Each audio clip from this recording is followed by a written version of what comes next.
Surf,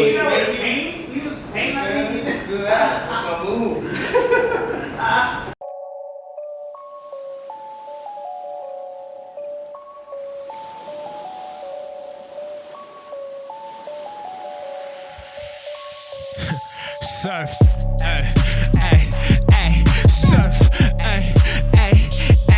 surf, look, you boy is so smooth and got a cold groove. All this shit I had to go through, stand on my own too. Yeah, my thoughts is never local, I thought I showed you. My perspective always global, I got a worldview. Boy, move, look, see me pimpin', know about me. I be back with a dime, I'm on my 253. We poppin', we through the crowd, I'm like the new Ali. Yo, now they checking my style, they like the truth I bring. Get it? Real art, all facts. No heart will fall back. Better pull the block and keep the speakers, make them knock. And if you niggas want a spot, you better give it all you got. Let's go. Hey yo, what up? My name is Maurice, and this is Who's Got Next. On this week's episode, we have Perry Porter, aka Perry Paints. What up? What up? How you doing, man? Doing good, bro. Thank you for coming through. I appreciate that. Appreciate that. So you rap and you're a painter. You're an overall creative, you would say? Definitely. Okay, based out of Tacoma. Yep, Tacoma, Spanaway area. So Perfect. Where'd you go to school out there? Spanaway Lake. Spanaway Lake. School. Yeah, man. It's nowhere, bro. Don't worry about it.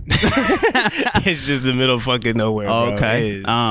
Was it known for most of the arts there? Or? No art stuff.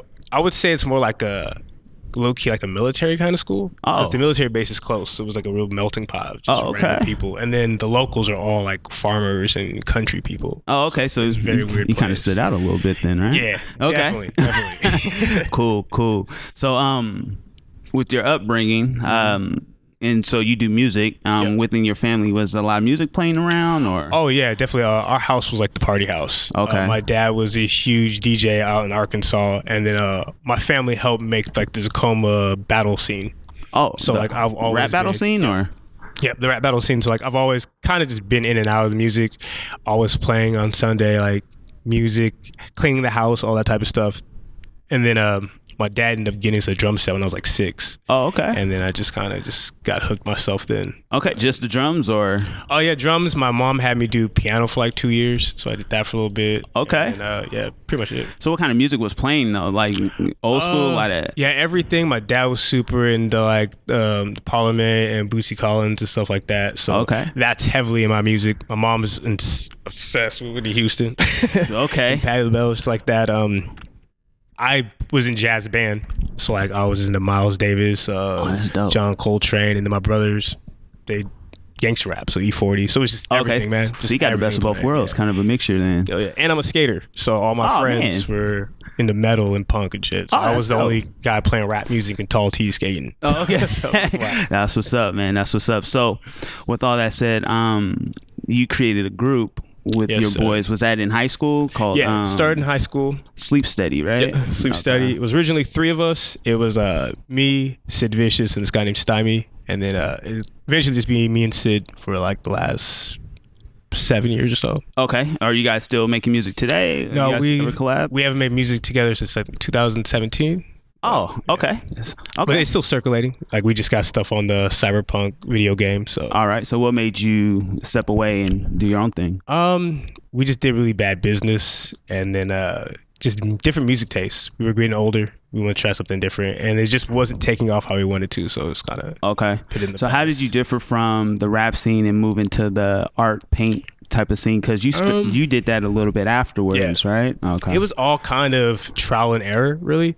I've always drawn, so I just had friends who were just like, you should start posting it and everything, and I started doing that, and it just really picked up. Okay. And just knowing from just kind of hustling and knowing stuff from like the rap world, I just kind of was like, oh shit, this is something. Yeah. Take advantage of it. And just really started like looking into a bunch of art stuff. Because like I wasn't into art. I didn't go to art school like that. So I just started doing that and wanted to separate it. I didn't want it to be like almost a gimmick. Mm-hmm. So I just definitely didn't want even my rap fans to know I was painting yet, because I really wanted to be like established first. So okay. So did you just start with like the crayons and stuff, or watercolors? Or yeah, it was always just sketching, like charcoal. And I got into watercolor because like in 2012, I wanted to do this elaborate like album cover.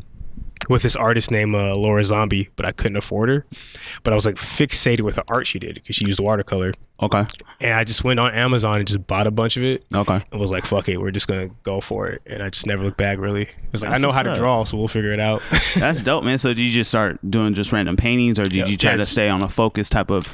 It was more random, and then it just kind of felt like there was already a theme because I was already just drawing and painting black girls. Okay. So it was just kind of already doing its own thing, and I just started seeing certain people pick up to it, and I just kind of manipulated myself. Okay. Like, the rap world really set me up with art stuff. So it was like you understand how to market yourself, how to make yourself a brand. So it kind of goes together with your style and what you do. 'Cause I kind of noticed that as well. It's really dope, especially with your new project out, Bobby Hell Ross. yes. So it's kind Yes, sir. of it kind of correlates with that. So that's pretty dope, man.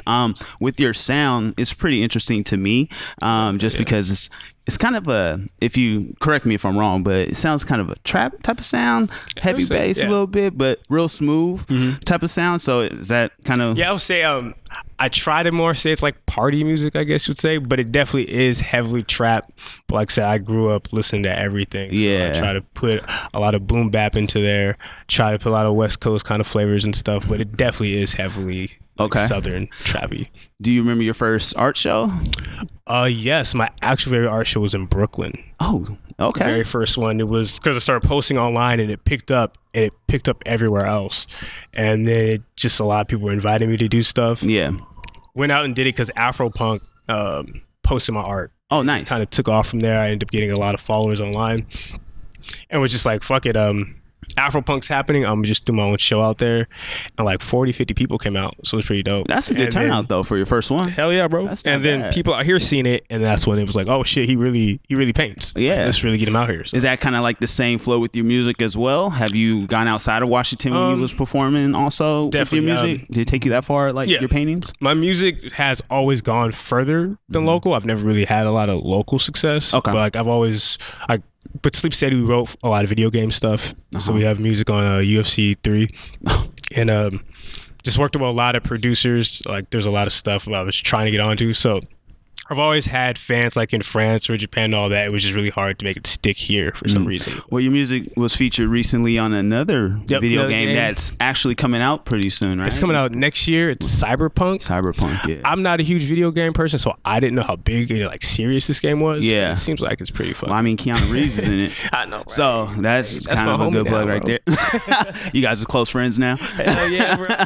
That's what's up, man. So with the album Bobby Ross, that just came out, phenomenal, by the way. Thank you. We were speaking earlier. I was telling you, Cruise Control is like the hit for me, and Shark Fin as well with Romero Francois. Francois. That's Day really one. Dope. So how did that all come about? Let's go in depth with a little bit with the album cover art, and then also the title as well. Like, you want to go a little depth in that?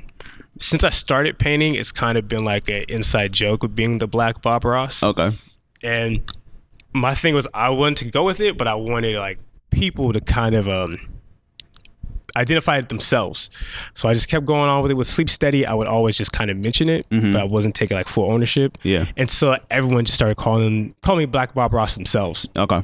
And then with that concept, it was like, I like the concept of being the Black Bob Ross, but I don't really want it to feel like I'm comparing myself to another artist. Got you. So that's what came with the flip of doing the whole Bobby Rose thing. Okay. Almost like the offspring or son of Bob Ross instead of kind of being just the black version. You know what I'm saying? So do you have a favorite record on that? Shark Fin's one of them. Nothing New. Cruise Control.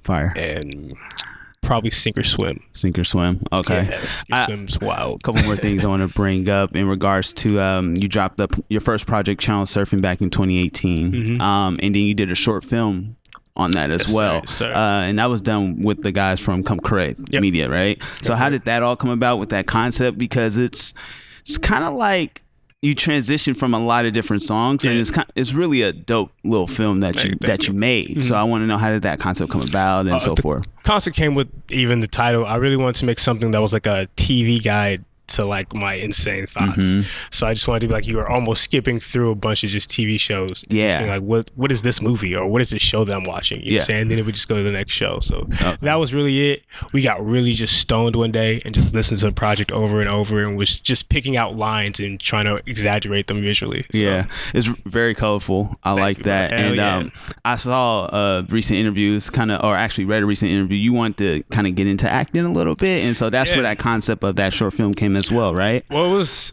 kind of reversed. I never really cared to even like model or do acting or any of those stuff. Yeah. But the project and the video did so well that a lot of people have brought it up to me like, yo, you look really good on camera, bro. Like, you're really good at acting. You should try it. Yeah. So maybe I should. It'd be fun. You had yellow on there, and that popped out really well. And then the paint scene at towards the end with you in the white suit, that was That's really my dope. favorite scene. Yeah, that was like the video game type of scene. So if you guys haven't seen that yet, go check that out. You want to give a shout out on that a little bit? Yeah, it's a channel surfing short film directed by Come Correct.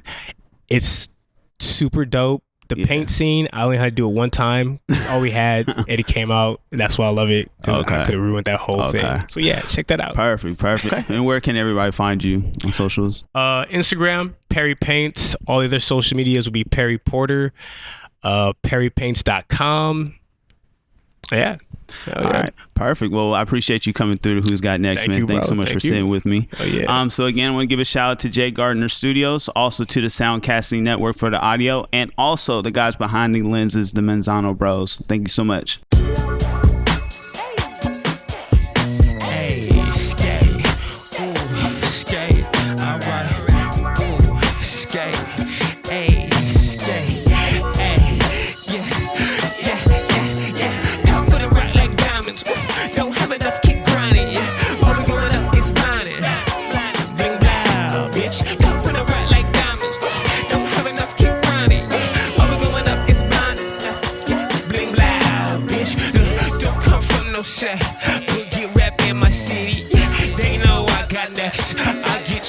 I'm giddy, don't get it twisted, don't get it twisted, young nigga better don't pay on me. Won't pimp a bitch for sure, roll my weed, won't flip a brick for sure, hold that key like